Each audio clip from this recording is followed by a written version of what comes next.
The Sodder children disappearance is one of the most baffling unsolved mysteries in American history. It's a case that has haunted the small town of Fayetteville, West Virginia, for over 75 years. On Christmas Eve in 1945, a fire destroyed the Sodder family's home, and 5 of the 9 Sodder children were nowhere to be found. The question on everyone's mind was, what happened to the missing children? Were they victims of the fire, or was something more sinister at play? As we delve into the mystery of the Sodder children, we'll explore the events leading up to the fire, the investigation that followed, and the numerous twists and turns in the case. We'll examine the evidence, interview transcripts, and witness statements to try to piece together what really happened to the Sodder children. The case is a complex web of theories, suspects, and unanswered questions, and it's a story that will leave you on the edge of your seat. The Sodder family was a large and loving family, with 9 children and 2 parents. They lived in a small house on the outskirts of Fayetteville, and they were well-respected members of the community. But on Christmas Eve in 1945, disaster struck. A fire broke out at the Sodder home, and it quickly spread, engulfing the house in flames. The parents, George and Sodder, escaped the fire, but 5 of their children were missing. The missing children were 14, 12, Louis, 9, 8, and 5. The other 4 children had escaped the fire, but these 5 were nowhere to be found. The question on everyone's mind was, what happened to the missing children? Had they perished in the fire, or had they been taken by someone? As the investigation into the fire and disappearance began, it became clear that something was off. The fire had been intense, but it had not been hot enough to completely destroy the bodies of the missing children. If they had perished in the fire, there should have been some remains found, but despite an extensive search, no bodies were ever found. Sodder family was a close-knit family, and they were well-respected members of the community. George Sodder was a coal miner, and he worked hard to provide for his family. Sodder was a homemaker, and she took care of the children and the household. The family was Italian-American, and they had a strong sense of tradition and culture. The Sodder children were all unique and special in their own ways. Was the oldest of the missing children, and he was a responsible and young man, was a sweet and gentle soul, and she loved nothing more than helping her mother with the household chores. Louis was a mischievous and energetic young boy, and he was always getting into trouble. Was a shy and quiet young girl, and she loved nothing more than reading and playing with her dolls. Was the youngest of the missing children, and she was a sweet and innocent little girl.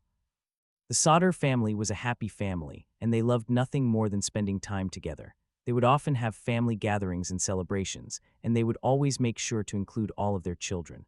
But on Christmas Eve in 1945, tragedy struck, and the family was torn apart. The fire that destroyed the Sodder home was an intense and fast-moving fire. It started in the early morning hours of Christmas Eve, and it quickly spread throughout the house. The parents, George and Sodder, escaped the fire, but 5 of their children were missing. The fire department was called, and they responded quickly to the scene. But despite their best efforts, the fire was too intense, and the house was completely destroyed.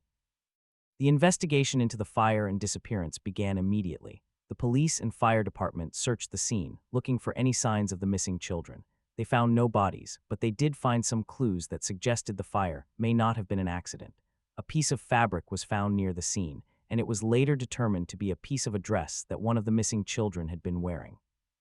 As the investigation continued, it became clear that the fire had been intentionally set. The police found evidence of accelerants at the scene, and they determined that the fire had been started in multiple locations. But despite this evidence, the police were unable to find any suspects or motives. The case was a mystery, and it would remain that way for many years. The investigation into the Sodder children disappearance was one of the most extensive and complex in American history. The police and FBI worked together to gather evidence and interview witnesses. They followed up on numerous leads and tips, but none of them seemed to pan out. The case was a frustrating and baffling mystery, and it seemed like it would never be solved. Over the years, numerous theories have emerged about the Sodder children disappearance. Some people believe that the children were taken by a serial killer, while others believe that they were victims of a human trafficking ring. Some people even believe that the children were taken by their own parents, although this theory has been largely discredited.